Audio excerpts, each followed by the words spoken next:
ஒரு நொடி நில். இந்த நொடி சாதாரணமல்ல. இதை தவறவிட்டால் நீ ஒரு முக்கியமான அறிகுறியை இழக்கிறாய். நீ இந்த வீடியோவை பார்த்துக் கொண்டிருக்கிறாய் என்றால் அது ஒரு சாதாரண நிகழ்வு இல்லை. இது ஒரு தெய்வீக அழைப்பு. உன் வாழ்க்கையில் ஒரு முக்கியமான மாற்றம் வரப்போகிறது என்று சொல்லும் ஒரு அறிகுறி. இன்று நான் சொல்லப்போகும் கதை சாதாரண கதை இல்லை. இது சிவபெருமானும் பார்வதி தேவியும் இணைந்த அந்த புனித தருணத்தின் உண்மை அதிசயம், அந்த திருக்கல்யாணத்தின் பின்னால் இருக்கும் சக்தி. அந்த நாள் பங்குனி உத்திரம். அந்த நாளில் நடந்தது ஒரு திருமணம் மட்டுமல்ல, அது சக்தியும் சிவனும் ஒன்றாகி இந்த உலகத்தை நடத்தும் தெய்வீக இணைப்பு. அந்த நிகழ்வு எப்படி நடந்தது என்று தெரிந்து கொள்ளும் முன் ஒரு விஷயம் புரிந்து கொள்ள வேண்டும். பார்வதி தேவியின் உள்ளத்தில் ஒரு தீவிரமான விருப்பம் இருந்தது. அது ஒரு சாதாரண ஆசை இல்லை, அது உயிரை விட்டாலும் நிறைவேற்ற வேண்டும் என்ற உறுதி. அவள் நினைத்தது ஒரே ஒன்றுதான், சிவபெருமானை கணவராக பெற வேண்டும். ஆனால் அந்த பாதை எளிதாக இருக்கவில்லை. சிவன் யார்? உலகத்தை ஆளும் பரமசிவன். அவரை அடைவது சாதாரண விஷயம் அல்ல. அதற்காக பார்வதி எடுத்த முடிவு உலகையே அதிர வைத்தது. அவள் எல்லா சுகங்களையும் விட்டுவிட்டாள். அரண்மனை வாழ்க்கையை விட்டு காடுகளுக்குள் சென்றாள். அங்கு அவள் தினமும் தவம் செய்தாள். வெயிலில் நின்று, மழையில் நனைந்து, உணவின்றி, உறங்காமல் மனதை ஒரே எண்ணத்தில் நிலைநிறுத்தினாள். அந்த எண்ணம் சிவன் மட்டும்தான். அவள் கண்களை மூடினாலும் அவள் உள்ளத்தில் சிவன்தான். அவள் சுவாசித்த காற்றிலும் சிவன்தான். அவள் ஒவ்வொரு நொடியும் சிவனை நினைத்தாள். உலகத்தில் பலர் வேண்டுகிறார்கள், பலர் பிரார்த்திக்கிறார்கள். ஆனால் சிலரின் பக்தி மட்டும் இறைவனின் உள்ளத்தை தொடும். அந்த வகையில் பார்வதியின் தவம் சிவபெருமானின் உள்ளத்தில் ஒரு அலை போல எழுந்தது. அவர் அமைதியாக இருந்தாலும் அனைத்தையும் கவனித்துக் கொண்டிருந்தார். பார்வதியின் உறுதி, அவளின் தியாகம், அவளின் காதல் எல்லாம் சேர்ந்து ஒரு பெரிய தெய்வீக சக்தியாக மாறியது. ஒரு நாள் அந்த தவத்தின் உச்சம் வந்தது. அந்த நாள் இயற்கையே மாறியிருந்தது. காற்று மெதுவாக வீசியது. சுற்றிலும் ஒரு அதிசய அமைதி நிலவியது. அந்த தருணத்தில் சிவபெருமான் அவள் முன் தோன்றினார். பார்வதி கண்களை திறந்தாள். அவள் முன் நின்றது அவள் வாழ்நாள் முழுவதும் நினைத்த அந்த உருவம், அந்த தருணம் வார்த்தைகளால் சொல்ல முடியாதது. சிவன் அவளை பார்த்தார். அந்த பார்வையில் கருணை இருந்தது, அன்பு இருந்தது, ஏற்றுக்கொள்வது இருந்தது. உன் தவம் வீணாகவில்லை என்று சொல்லாமல் சொல்லும் அந்த அமைதி. அந்த சந்திப்பு ஒரு சாதாரண சந்திப்பில்லை. அது இரு ஆன்மாக்கள் ஒன்றாக இணையும் தருணம். அந்த இணைப்புதான் பின்னர் உலகமே கொண்டாடும் திருக்கல்யாணமாக மாறியது. அந்த நாள் பங்குனி உத்திரம். அந்த நாளில் நடந்த அந்த கல்யாணம் மனிதர்களுக்கான ஒரு நிகழ்வு மட்டுமல்ல, அது இந்த உலகத்தின் சமநிலையை நிலைநிறுத்தும் தெய்வீக இணைப்பு. இன்று நீ இதை கேட்கிறாய் என்றால் அது ஒரு சாதாரண விஷயமில்லை. உன் வாழ்க்கையிலும் ஒரு மாற்றம் வரப்போகிறது. சில நேரங்களில் நாம் காத்திருக்கிறோம், எதுவும் நடக்கவில்லை என்று நினைக்கிறோம். ஆனால் அந்த காத்திருப்பின் பின்னால் ஒரு பெரிய அதிசயம் உருவாகிக் கொண்டிருக்கிறது. பார்வதி எப்படி காத்திருந்தாளோ, அவள் எப்படி நம்பிக்கை இழக்காமல் இருந்தாளோ, அதுபோல நீயும் இருக்க வேண்டும். ஏனெனில் சிவபெருமான் தாமதிப்பார், ஆனால் ஒருபோதும் தவறமாட்டார். அந்த பங்குனி உத்திர நாள் இன்று கூட அந்த சக்தியை தாங்கி நிற்கிறது. அந்த நாளில் இந்த நொடியே கூட நீ மனதார வேண்டினால் பல வருடங்களாக காத்திருந்த ஆசைகள் கூட நிறைவேறும். அந்த நாளில் உன் மனதை திறந்து இறைவனை அழைத்தால் உன் வாழ்க்கையில் ஒரு புதிய தொடக்கம் நிச்சயம் வரும். அந்த திருக்கல்யாணம் என்பது ஒரு நிகழ்வு மட்டுமில்லை, அது இந்த உலகத்தின் இயங்கும் ரகசியம். அந்த நாளில் நடந்த அந்த இணைப்புதான் இன்று வரை உயிரும் உணர்வும் இயங்க காரணம். சிவனும் சக்தியும் பிரிந்திருக்கும்போது உலகம் முழுமையடையாது. அவர்கள் இணைந்த தருணத்தில்தான் இந்த பிரபஞ்சம் சமநிலையை அடைகிறது. அந்த பங்குனி உத்திர நாள் ஒரு சாதாரண நாளாக இருக்கவில்லை. தேவர்கள், முனிவர்கள், சித்தர்கள் எல்லோரும் கூட காத்திருந்த ஒரு அதிசய தருணம் அது.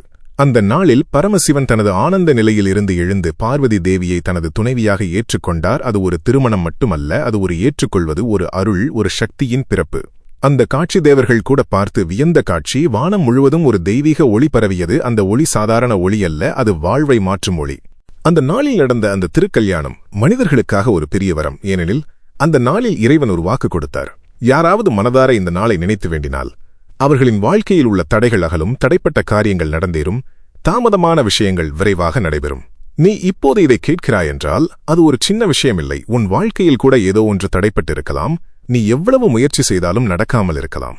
சில நேரங்களில் நாம் புரியாமல் தவிக்கிறோம். ஆனால் அந்த குழப்பத்துக்குள் தான் ஒரு பதில் மறைந்திருக்கிறது. அந்த பதில் இந்த பங்குனி உத்திர நாளில் வெளிப்படும். அந்த நாளில் சிவபெருமான் ஒரு விஷயத்தை உலகத்திற்கு உணர்த்தினார். உண்மையான பக்தி, உண்மையான காதல், உண்மையான நம்பிக்கை இருந்தால் எந்த தூரமும் கடக்க முடியும், எந்த தடைவும் உடைக்க முடியும். பார்வதி தேவியின் வாழ்க்கை அதற்கே ஒரு எடுத்துக்காட்டு. அவள் சந்தித்த கஷ்டங்கள் சாதாரணமில்லை. அவள் எடுத்த தவம் சாதாரணமில்லை. ஆனாலும் அவள் ஒருபோதும் மனம் தளரவில்லை. அதனால்தான் அவள் அடைந்தது சாதாரண விஷயமில்லை. அதேபோல் உன் வாழ்க்கையிலும் ஒரு விஷயம் நடக்காமல் இருந்தால் அது இன்னும் சரியான நேரம் வரவில்லை என்பதற்கான அறிகுறி. சரியான நேரம் வந்தவுடன் அது தானாகவே நடக்கும்.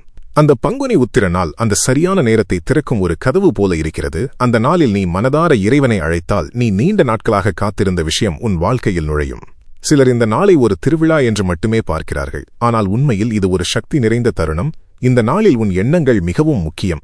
நீ என்ன நினைக்கிறாய், என்ன வேண்டுகிறாய், அது நேராக இறைவனிடம் சென்று சேரும்.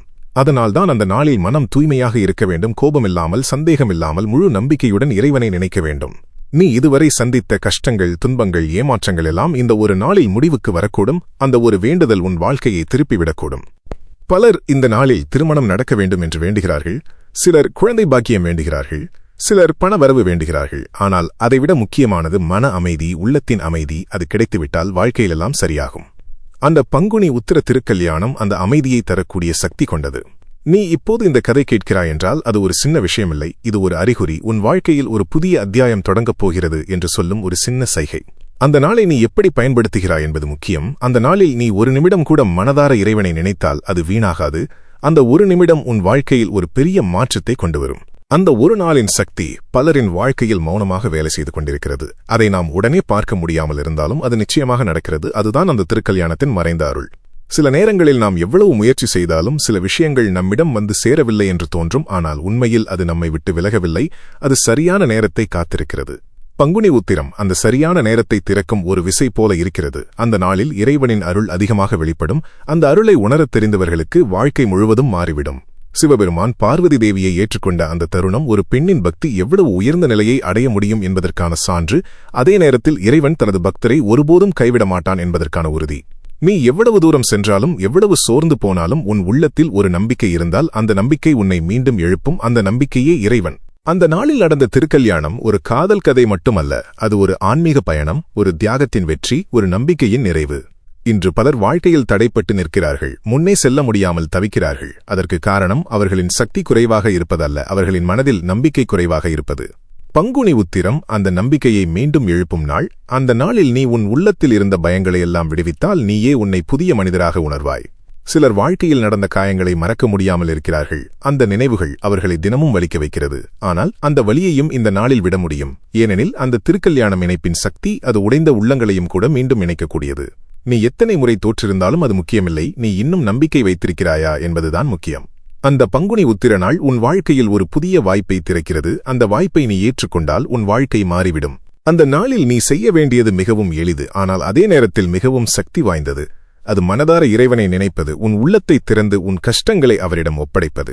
அந்த ஒரு ஒப்படைப்பு உன் மனதை லேசாக மாற்றும். அந்த லேசான மனதில்தான் அதிசயங்கள் நிகழும்.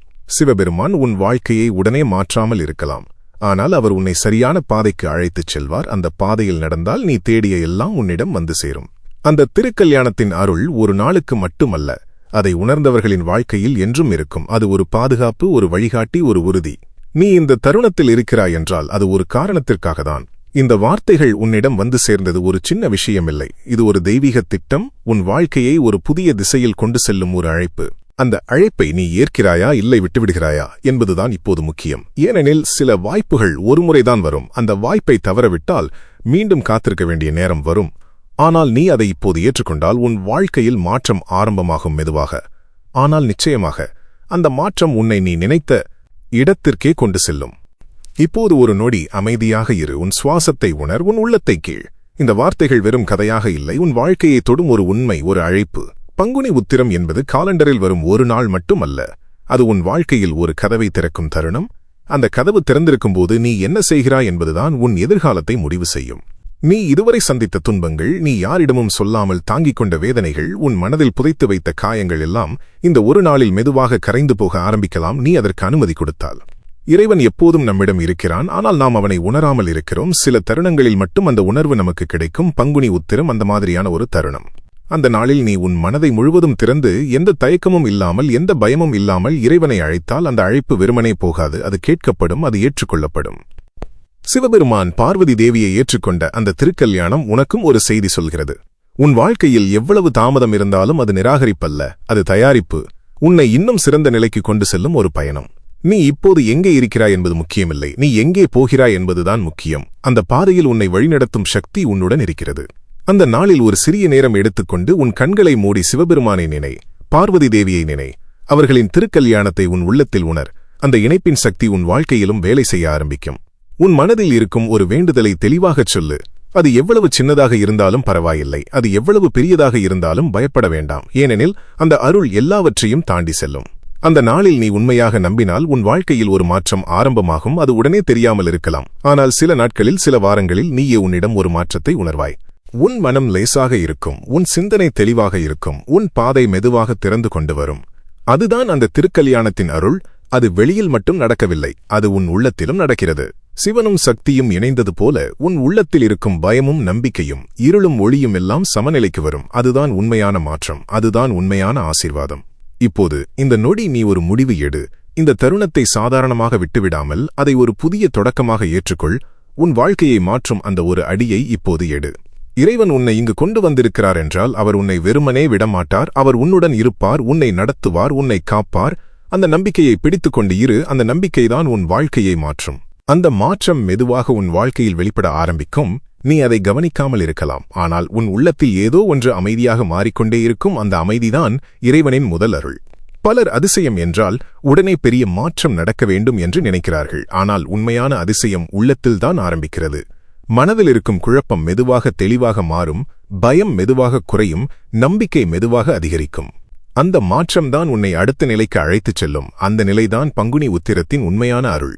சிவபெருமான் பார்வதி தேவியை ஏற்றுக்கொண்டது போல நீயும் உன் வாழ்க்கையை ஏற்றுக்கொள்ள கற்றுக்கொள்ள வேண்டும். நடந்ததை எதிர்த்து போராடாமல் அதை புரிந்து கொண்டு முன்னேற வேண்டும்.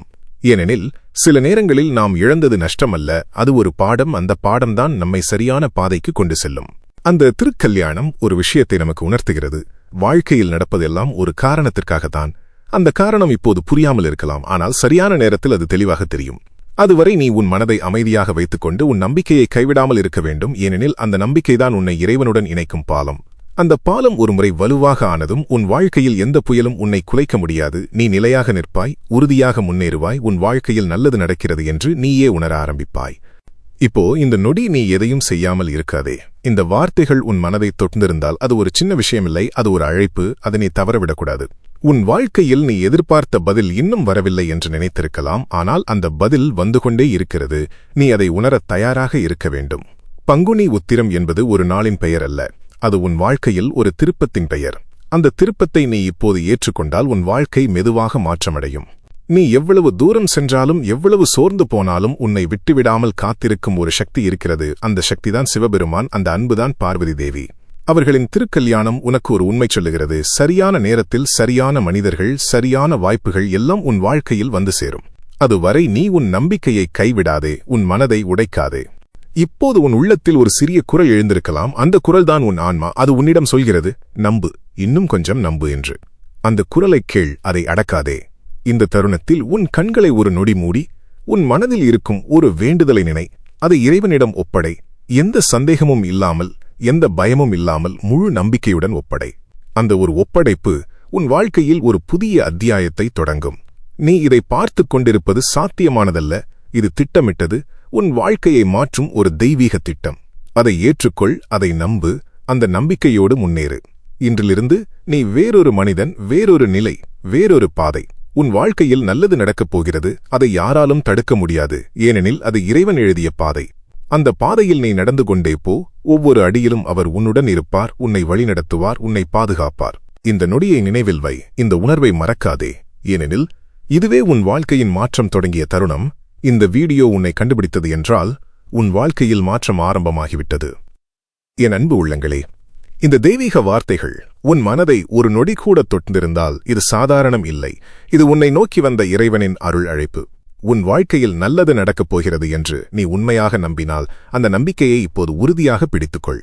ஓம் நமசிவாய என்று உன் மனதின் உண்மையான குரலை கீழே பதிவு செய். அந்த ஒரு வார்த்தை கூட உன் வாழ்க்கையில் அருளை அழைக்கும் சக்தி கொண்டது. இதே மாதிரி தினமும் உன் மனதை அமைதியாக்கும் தெய்வீக அருள்வாசகங்களை தொடர்ந்து பெற இந்த நொடியில் நம்ம அருள்வாக்கு குடும்பத்தில் இணைந்து கொள். ஏனெனில் சில வீடியோக்கள் பார்க்கப்படுவதில்லை, அவை உன்னை கண்டுபிடிக்கின்றன. இன்று இந்த வீடியோ உன்னை கண்டுபிடித்தது என்றால் உன் வாழ்க்கையில் ஒரு நல்ல மாற்றம் ஆரம்பமாகிவிட்டது. இறைவன் உன்னை ஒருபோதும் கைவிட மாட்டார். அவர் உன்னுடன் இருப்பார், உன்னை நடத்துவார், உன்னை காப்பார். அந்த நம்பிக்கையோடு முன்னேறு. ஓம் நமசிவாய.